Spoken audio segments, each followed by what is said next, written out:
कि आपने एक घृणित पाप जो किया था अब उसे वापस लेने का निर्णय किया है, और वो भी किसान को रौंदने, उसे नश्तर चुभाने और बर्बर यातनाएं देने के बाद।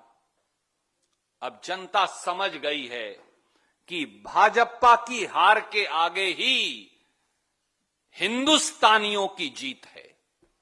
अब जनता समझ गई है कि भाजपा की हार के आगे ही जनहित की जीत है। अब जनता समझ गई है कि भाजपा की हार के आगे ही किसान और मजदूर की जीत है। अब जनता समझ गई है कि भाजपा की हार के आगे ही देश की जीत है। 26 नवंबर 2020 से जब से देश के 62 करोड़ किसानों ने 3 खेती विरोधी काले कानूनों के खिलाफ याचना लगाई थी, तब से मोदी सरकार यातनाएं दे रही है। बर्बर लाठी चार्ज किए गए, दिल्ली के चारों तरफ के राष्ट्रीय राजमार्ग खुदवा दिए गए, राष्ट्रीय राजमार्गों पर नश्तर और भाले लगवा दिए गए, किसानों के सर फोड़ने के आदेश दिए गए, उन्हें आतंकी कहा गया, किसान को नक्सलवादी कहा गया, हमें किसान को गुंडा कहा गया, किसान को उग्रवादी कहा गया, किसान को आंदोलनजीवी कहा गया, और कुछ गोदी मीडिया के मित्र भी मोदी सरकार के इस प्रचार में शामिल हो गए। 700 से अधिक किसानों को आत्महत्या के लिए मजबूर किया गया, और लखीमपुर खीरी में तो देश के गृह राज्य मंत्री के बेटे और उनके सहयोगियों ने किसानों को अपनी जीपों के टायरों के नीचे रौंद दिया। पर मोदी सरकार ने आज अपना अपराध स्वीकार किया है। अब बारी है किसानों के साथ, मजदूरों के साथ, मेहनत कशों के साथ, इस देश का पेट पालने वाले लोगों के साथ मिलकर अपराध की सजा तय करने की, जो देश की जनता हर हाल में तय करेगी। जनता को अब एक अचूक अस्त्र मिल गया है सरकार को परास्त करने का। जितना श्रेय हमारे किसानों के आंदोलन को जाता है, हमारे किसान भाइयों को जाता है, वहां मोदी सरकार का 5 राज्यों में पंजाब से उत्तर प्रदेश तक हारने के डर को भी जाता है।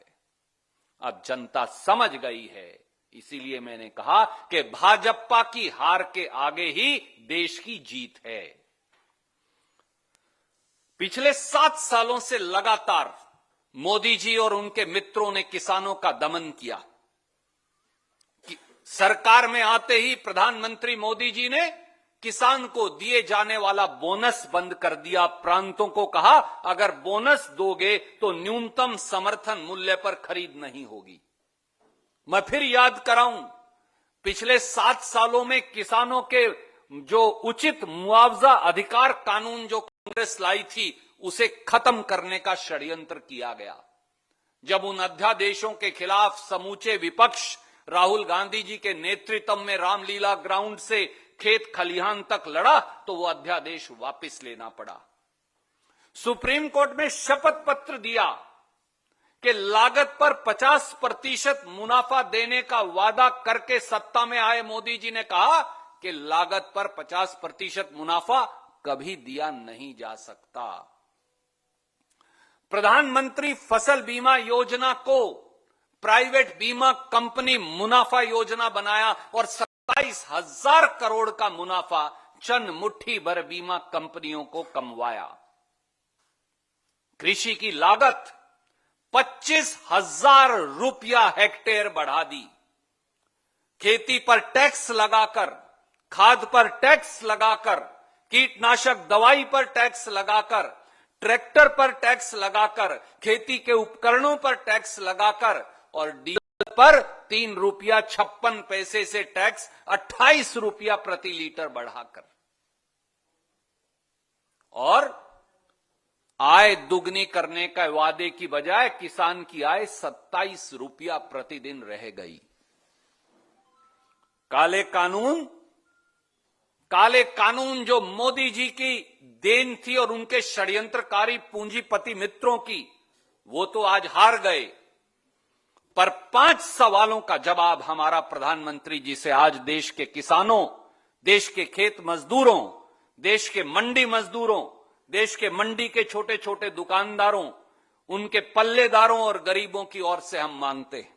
पहला सवाल, मोदी जी देश को आज ये भी बताइए कि न्यूनतम समर्थन मूल्य किसान को मिले, इसका रोड मैप और रास्ता क्या है। दूसरा सवाल, किसान की आय फरवरी 2022 तक दुगनी करने का वादा किया था, पर एनएसओ भारत सरकार के मुताबिक इन सारे 5 और 6 किसान विरोधी निर्णयों के बाद किसान की औसत आय 27 रुपया प्रतिदिन और किसान के औसत कर्ज 74,000 रुपया हो गया है। तो किसान की आय दुगनी करने का रास्ता क्या है और वो कब तक होगी। तीसरा सवाल, किसान के ईंधन डीजल पर 3 रुपया 56 पैसे प्रति लीटर से 28 रुपया प्रति लीटर एक्साइज ड्यूटी बढ़ाकर किसान की कमर तोड़ने का जो काम किया है उसे वापस करने का इरादा क्या है। चौथा सवाल, खेती पर जो टैक्स लगाया है, जीएसटी लगाया है, उससे राहत देने का रास्ता क्या है। 5% खाद पर टैक्स लगा दिया, 18% कीटनाशक दवाई पर लगाया, 12% ट्रैक्टर और खेती के उपकरणों पर लगाया। तो खेती को टैक्स से जीएसटी जो लगाया उससे राहत देने का इरादा क्या है। और पांचवां, सुप्रीम कोर्ट और संसद में कहते हैं किसान की कर्ज मुक्ति का पैसा नहीं, पर आपकी एनएसओ कहती है कि देश का हर किसान 70,000 रुपया कर्ज के औसत कर्ज के नीचे दबा है। तो किसान की कर्ज मुक्ति की मंशा क्या है। इन 5 सवालों का जवाब भी आपसे इस देश के 62 करोड़ अन्नदाता मजदूर, किसान और छोटे छोटे मंडी में काम करने वाले मंडी मजदूर और मंडी के आड़ती दुकानदार मांगते हैं। लगे हाथ इसका जवाब भी प्रधानमंत्री देश को दें, क्योंकि अपराध तय होना है। 700 किसानों के दोषी प्रधानमंत्री नरेंद्र मोदी हैं। आगे आइए मोदी जी, माफी मांगिए देश के किसान से जिसे आपने पौने 12 महीने तक दिल्ली के सीमाओं पर आपने उन्हें दर दर की ठोकरें खाने को लाखों की संख्या में बिठा रखा था। माफी मांगिए उस अन्नदाता से मोदी जी, जहां उन 700 से अधिक किसान परिवारों से जिन्होंने आपकी हठ धर्मिता के चलते, आपके राजहट के चलते, जिन्होंने अपनी जान की कुर्बानी दिल्ली की सीमाओं पर दे दी। माफी मांगिए मोदी जी लखीमपुर खेड़ी उत्तर प्रदेश के उन किसानों से जिनको आपके गृह राज्य मंत्री के बेटे ने जीप के टायरों के नीचे कुचल डाला। माफी मांगिए मोदी जी उस षड्यंत्र के लिए जो मुट्ठी भर पंज पूंजीपतियों को खेती को बेचने का मोदी जी और भाजपा ने किया था। और माफी मांगिए मोदी जी देश के उस 62 करोड़ अन्नदाता से जिसकी प्रताड़ना आपने की, जिसकी यातना आपने की, जिसे आपने नक्सलवादी और उग्रवादी बताया, जिस किसान और जवान को, जवान जिसका बेटा है और किसान खुद है, जिसको आपने यातनाएं दी और जिसके रास्ते में नश्तर बिछवाए और जिसे खुद के देश की राजधानी में आने पर प्रतिबंध लगाया। आज प्रधानमंत्री जी आपका माफी मांगने का दिन भी है।